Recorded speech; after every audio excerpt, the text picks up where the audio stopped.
Good morning dear students. तो अपन ने क्या कर लिया था, अपन ने कर ली थी हमारी LiLH4 की जो रिएक्शन थी वो कंप्लीट। ठीक है, तो अपन आगे बढ़ते हैं।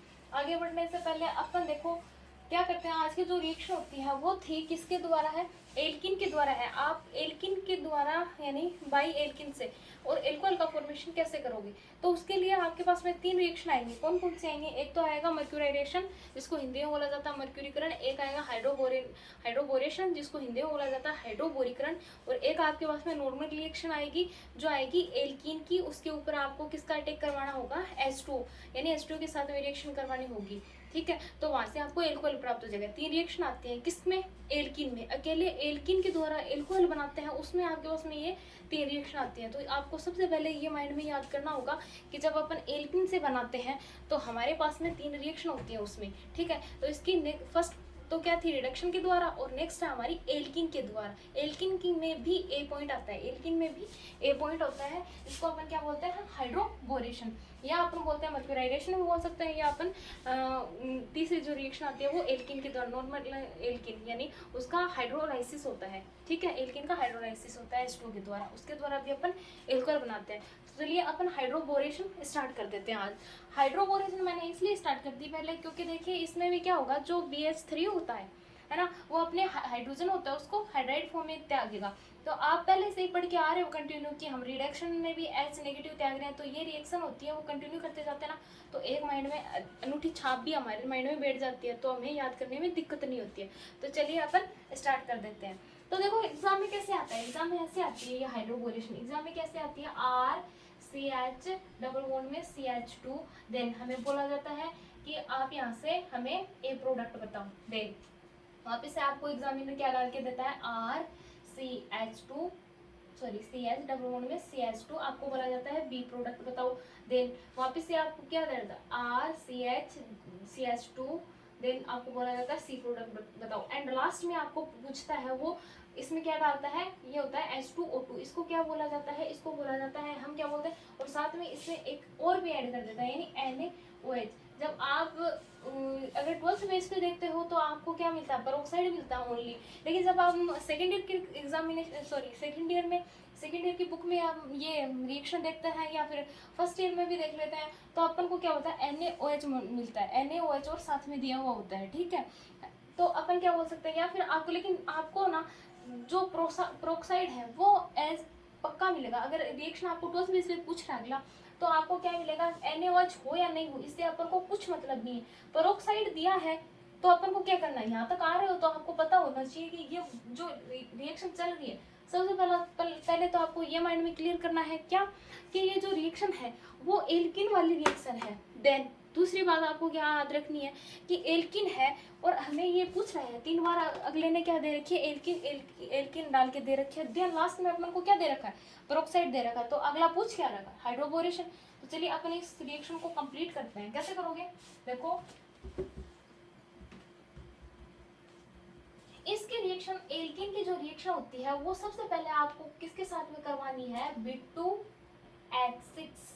अब आप बोलोगे कि B2H6 है, इसको तोड़े कैसे, माइंड में क्वेश्चन आता है। देन अब देखो B2H6 होता है वो डाइमर फॉर्म है, किसकी डाइमर फॉर्म है, वो BH3 की बेटा डाइमर फॉर्म है, BH3 की डाइमर फॉर्म है, सॉरी डाइमर फॉर्म है किसकी, BH3 की। अब आप बोल सकते हो कि BH3 और BH3, आप B2H6 को BH3 और BH3 भी तो लिख सकते हो, तभी तो हम इसको B2H6 लिख रहे हैं। बात क्लियर है। देन ये बात क्लियर होते ही आपको एक बात और क्लियर हो जानी चाहिए कि भाई हम इसको BH3 लिख रहे हैं, तो हम BH3 को भी आगे तोड़ते हैं, तो BH3 को भी आगे आप किस तरीके से तोड़ोगे, BH2 देन H। क्लियर है इतनी बात। अब क्या कहता है, देखो जो BH3 होता है वो भी अपने जो हाइड्रोजन होता है उसको किस फॉर्म में अदा करता है, सॉरी किस फॉर्म में डोनेट करता है, किस फॉर्म में रिलीज करता है, वो अपने जो हाइड्रोजन होते हैं उनको हाइड्राइड फॉर्म में रिलीज करता है। देन इसके ऊपर क्या पॉजिटिव चार्ज आ जाता है। इतनी बात क्लियर है, ठीक है। इतनी बात क्लियर होते ही अब यहाँ लगता है आपको एल्किन दिखाई दे रही है, देन नेगेटिव और पॉजिटिव चार्ज दिखाई दे रहा है। बात यहाँ आती है हमारे एक साइंटिस्ट की, जिसका नाम आता है हमारे मार्कोनिकोव। तो जो मार्कोनिकोव थे, उन्होंने क्या बताया था, उन्होंने अपने रूल में क्या कहा था, उन्होंने हाइड्रोजन हेलाइड पर अपना क्या दिया था, रूल दिया था। बट जब आगे अपन कंटिन्यू करते जाते हैं तो अगर हमें माइनस और नेगेटिव दिखाई दे रहे हैं तो हम यहाँ किसका अटैक करवा सकते हैं, हम यहाँ कौन सा रूल अप्लाई कर सकते हैं, हम यहाँ मार्कोनिकोव रूल अप्लाई कर सकते हैं। उन्होंने क्या कहा था, उन्होंने कहा था कि अगर किसी एल्किन पर, ठीक है, देखिए ध्यान से सुनिएगा, ये एक लाइन है जो आपको याद हमेशा रहेगी, यानी आप एक पॉइंट अगर इसमें याद रख लोगे कम हाइड्रोजन का, तो आपको ये हमेशा याद रहेगी, रटने की जरूरत नहीं होगी। उन्होंने क्या कहा था, उन्होंने एक बात कही थी कि हाइड्रोजन हेलाइड होता है, अगर मतलब किसी एल्कीन पर हाइड्रोजन हेलाइड का अपन क्या करवा रहे हैं, एडिशन करवा रहे हैं, देन अगर हाइड्रोजन हेलाइड का जो एडिशन हो रहा है वो एल्कीन पे हो रहा है, तो हाइड्रोजन हेलाइड का जो नेगेटिव पार्ट होता है, हाइड्रोजन हेलाइड HX, उन्होंने अपने रूल में HX के ऊपर दिया था, तो देन ये तो था पॉजिटिव और ये था नेगेटिव। तो उन्होंने क्या कहा था कि जो एल्किन है, जैसे हम क्या बोल रहे हैं, ये एल्किन होती है, तो उन्होंने कहा था जब एल्किन पर आप किसका हाइड्रोजन हेलाइड का योग करवा रहे हो तो आपका जो आपका नेगेटिव पार्ट हो जाए, यानी जो हेलाइड का जो नेगेटिव पार्ट होता है वो द्विबंध से बंधित कार्बन परमाणु के उस कार्बन पर ऐड होता है जिधर हाइड्रोजन की संख्या कम हो।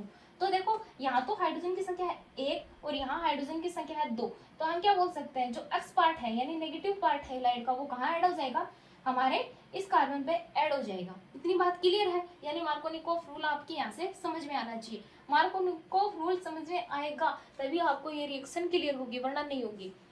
तो चलिए स्टार्ट करते हैं हम अपना आगे ये रूल यहाँ अप्लाई करके देखते हैं ये रिएक्शन होती है या नहीं होती है। तो चलो हम क्या बोलते हैं, BH2 एज नेगेटिव, ठीक है।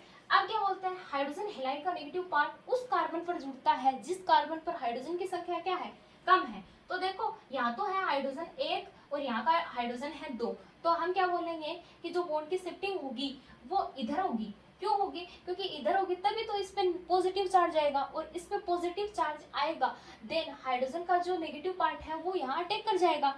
बात क्लियर है, ठीक है। अब यहाँ जैसे ये बॉन्ड की शिफ्टिंग होती है तो अपन बोल सकते हैं कि यहाँ पॉजिटिव और यहाँ नेगेटिव चार्ज आ रहा है, देन एस जो होता है वो यहाँ ऐड हो जाएगा, यहाँ न्यूक्लियोफाइल होता है वो इलेक्ट्रोफाइल पे ऐड हो जाएगा, देन इलेक्ट्रोफाइल होता है वो सॉरी जो यहाँ वाला न्यूक्लियोफाइल होता है वो यहाँ वाले इलेक्ट्रोफाइल पे ऐड हो जाएगा। तो अपन क्या बोल सकते हैं, RCH2, क्योंकि यहाँ ऐड हो गया ना, तो यहाँ एक एस था, देन ये हाइड्राइड आयन वहाँ ऐड हो जाएगा तो यहाँ CH2 हो गए, देन CH2, और फिर हमारे पास में इस पे माइनस वाला जो ये माइनस होता है वो कहाँ अटैक कर देता है, BH2 पे, जो कि पॉजिटिव हमारा केटाइन है, दोनों ने आपस में बॉन्ड बना लिया, तो हम क्या बोल सकते हैं, BH2। इतनी बात क्लियर है, यानी हमारा जो फर्स्ट वाला प्रोडक्ट था, जैसे अपन ने दिया था ए हमारा ये बन गया। अब देखो एक बात और यहाँ से हमारे दिमाग में आती है, वो होती है कि जब BH2 बन गया तो ये क्या कहता है कि ये भी LH की तरह ही कहता है, क्या कहता है कि मेरे 2 हाइड्रोजन है, मुझे नहीं चाहिए, ये भी लेके जाओ। ये ले जाने के लिए हमें वापस से दिमाग में आता है, वहाँ अपन ने क्या किया था, कार्बोक्सिलिक एसिड के मोल लिए थे, और यहाँ अपन क्या करेंगे, एल्किन चल रही है तो एल्किन के मोल लेंगे। देखो मैं एक एक स्टेप में बता देती हूँ, अगर मैं यहाँ 2 मोल लेके आपके 3 यानी ये तीनों बोरोन पे डाल के दिखाऊं तो थोड़ा आपको क्या लगेगा, डिफरेंट लगेगा, यानी समझ में नहीं आएगा। तो अपन स्टेप बाय स्टेप क्लियर करते हैं। तो देखो अपन क्या होता है, RCH डबल बॉन्ड में CH2, ठीक है, एक मोल ले लिया, एक मोल लेते ही यहाँ वाला हाइड्रोजन होता है उसको ऐसे दिखा दो H, देन ये नेगेटिव में लगेगा, ये पॉजिटिव है, नेगेटिव वाला अगर हम बॉन्ड की शिफ्टिंग इधर करें तो ये नेगेटिव चार्ज और ये पॉजिटिव चार्ज, देन ये वाला नेगेटिव होता है वो इस वाले पे अटैक कर देगा, और ये वाला पॉजिटिव सॉरी ये वाला जो नेगेटिव होता है वो इस पॉजिटिव पे ऐड हो जाएगा। तो अपन क्या बोल सकते हैं, अपन बोल सकते हैं कि बनने वाला प्रोडक्ट की पॉसिबिलिटी RCH2 CH2 B, यहाँ एक H और प्रेजेंट है, RCH2 CH2 देन बोरोन, ये वाला बनने वाला प्रोडक्ट ये बना। इसको अपन क्या बोलते हैं, इसको अपन नाम देते हैं तो इसको क्या बोलते हैं, एल्काइल बोरेन बोलते हैं। अब इसको क्या बोलेंगे, अगर ये एल्काइल बोरेन है तो ये di alkyl borane, di alkyl क्यों, क्योंकि यहाँ जो एल्काइल ग्रुप होते हैं वो 2 हैं, तो अपन इसको क्या लिख सकते हैं, डाई एल्काइल बोरेन। आई बात समझ में, ठीक है। डाई एल्किल बोरेन क्लियर होते ही अपन आगे चलते हैं। आगे चलने से अपन क्या लेते हैं, देखो अब एक हाइड्रोजन और है, एक हाइड्रोजन को और रिप्लेस करना है, देन अपन क्या बोल सकते हैं कि RCH डबल बॉन्ड में CS2। क्लियर है बात। अब ये वापस से बॉन्ड की शिफ्टिंग इधर, देन नेगेटिव एंड पॉजिटिव, यानी न्यूक्लियोफाइल एंड इलेक्ट्रोफाइल। देन हम क्या बोल रहे हैं, यहाँ भी क्या पॉजिटिव नेगेटिव हाइड्राइड फॉर्म में त्यागेगा। देन ये जो नेगेटिव चार्ज होता है वो पॉजिटिव पे जुड़ जाएगा, और इस पॉजिटिव वाले पे क्या जुड़ जाएगा, ये सॉरी इस जो न्यूक्लियोफाइल होता है उस पर ये इलेक्ट्रोफाइल ऐड हो जाएगा।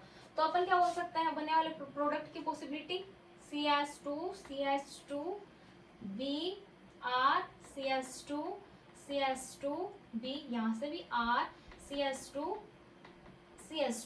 ये बना है। इसको क्या बोलता है, अगर ये एल्काइल बोरेन था यहाँ, यानी एक मोल था एल्काइल का, और यहाँ क्या था, दो एल्काइल के मोल हैं यानी डाई एल्काइल बोरेन। देन यहाँ 3 है, तो इसको क्या बोल सकते हैं, इसको बोल सकते हैं हम ट्राई एल्काइल बोरेन।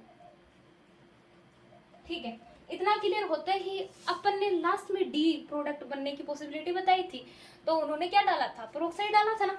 ठीक है, पेरोक्साइड डालते हैं या फिर NaOH भी इसमें ऐड होता है, तो अपन पेरोक्साइड लेके चलते हैं। ठीक है, तो अपन क्या बोलते हैं, अगर हम यहाँ पेरोक्साइड डाल दें, क्या ऐड करें, H2O2 पेरोक्साइड ऐड करें, तो आपको एक दिमाग में बात क्लियर होती है कि पेरोक्साइड को अपन ऐसे लिखते हैं OH, या फिर आप इसको इस तरीके से दिखा सकते हो, यानी H2O2 लिखते हैं। तो देखो क्या होता है, ये आपको दिखाई दे रहा है यहाँ, जैसे कि RCH2CH2B RCH2CH2B RCH2CH2B, और ये बोरोन है। अब पेरोक्साइड कैसे लिखते हैं अपन, OH देन OH।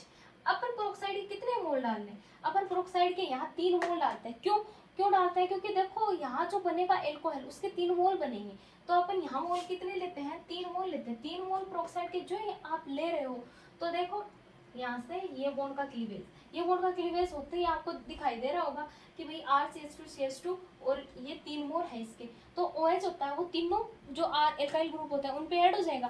तो अपन क्या बोल सकते हैं, बनने वाले प्रोडक्ट किस तरीके से बनेगा, देखो इसको थोड़ा मैं ऊपर लिख देती हूँ ताकि आपको दिक्कत ना हो। फिर इसको अपन BH2 देन BH। अब इसके प्रोडक्ट की पॉसिबिलिटी किस तरीके से होगी, देखो 3 मोल बनेंगे RCH2OH, 3 मोल एल्कोहल के बन गए। अब हमारे पास बचा क्या क्या है, देखो हमारे पास में अपन ने क्या लिए थे, अपन ने 3 मोल लिए थे ना H2O2 के, और हमारे पास में OH इस तरीके से अपन ने तोड़ा, तो 3 OH जो थे वो तो इन तीनों एल्काइल के साथ में ऐड हो गए। देन हमारे पास में 3 OH और बचे हैं, तो 3 OH बचे हैं और यहाँ बोरोन बचा है। तो अपन क्या बोल रहे हैं, 3 O है 3 H है 1 बोरोन है। इसको इस तरीके से लिख सकते हैं H3BO3, ये क्या है, बोरिक एसिड। आ गई बात क्लियर। ठीक है, तो ये क्या है, बोरिक एसिड, ये अपन बोलते हैं बोरिक एसिड। देन इसको अपन क्या बोलते हैं, इसको अपन बोलते हैं एल्कोहल, या फिर इसको एल्केनॉल भी बोलते हैं। ठीक है, एल्केनॉल इसलिए बोला क्योंकि अपन ने R लिखा ना, R लिखा है, तो R तो कितना भी बड़ा हो सकता है, R का कोई मतलब नहीं होता है यहाँ। अगर आपको एथ मेथ प्रोब्यूट इनमें से अगर कार्बन की नंबरिंग दे, तब आप इसमें डिफाइन करोगे कि ये कौन सा एल्कोहल, अन्यथा आप इसको चलने दो। तो अभी मैं दोबारा से एक बार क्लियर कर देती हूँ ये बात, ताकि आपको और भी अच्छे तरीके से ये रिएक्शन क्लियर हो जाए। देखो क्या होता है, जब अपन एल्किन लेते हैं, एल्किन देन B2H6, आपका जो BH3 होता है वो डाइमर फॉर्म में पाया जाता है। जब आप इसको देखते हो यानी इन्वायरमेंट में, तो आपको ये इजीली आपको दिखाई देता है, तो आपको BH3 फॉर्म में ये कभी नहीं मिलेगा, डाइमर फॉर्म होती है इसकी B2H6। ठीक है, B2H6 होने के बाद इसमें क्या होता है, देखो अगर आप इसको यानी अलग अलग करें, ब्रेक डाउन करें, तो BH3 में टूटता है। देन BH3 का भी अगर हम ब्रेक डाउन करें तो BH2, यानी ये तो गया नेगेटिव, ये हुआ पॉजिटिव। अब आपको कोई कहे कि कैसे ये पॉजिटिव क्यों है और ये नेगेटिव क्यों, क्योंकि ये अपने हाइड्रोजन तो होता है वो हाइड्राइड फॉर्म में डोनेट करता है, हाइड्राइड फॉर्म में डोनेट करता है। तो आपको पता है कि यहाँ मार्कोनिकोफ रूल अगर लगे, तो मार्कोनिकोफ क्या कहता है कि जो नेगेटिव पार्ट होता है वो द्विबंध से बंधित, यानी डबल बॉन्डेड जो कार्बन होता है उसके उस कार्बन पे अटैक करता है जिस कार्बन पे हाइड्रोजन की जो नंबरिंग होती है वो कम होती है। आ रही बात समझ रहे? तो अपन यहाँ देख रहे हैं कि नंबरिंग किस कार्बन की कम है, इस कार्बन की। देन इस पे अपन को क्या ऐड करना है, नेगेटिव फॉर्म अटैक करनी है। नेगेटिव फॉर्म अटैक करते ही इस पे अपन को क्या देखना चाहिए, केटाइन दिमाग में आता है कि इस पे केटाइन होना चाहिए। देन बोन की शिफ्टिंग इधर, यहाँ अपन इस तरीके से भी बोल सकते हैं कि यहाँ जो है वो एल्काइल ग्रुप प्रेजेंट है। देखो एक चीज़ आपको और भी मैं बता देती हूँ, जब आप यहाँ Cl3 ले लो, मान लो Cl3 ले लो, है ना, यानी Cl ले लो या Cl3 ले लो, तो आप इसमें ये नहीं कहोगे कि बोन की शिफ्टिंग इधर हो रही है। क्यों नहीं हो रही है?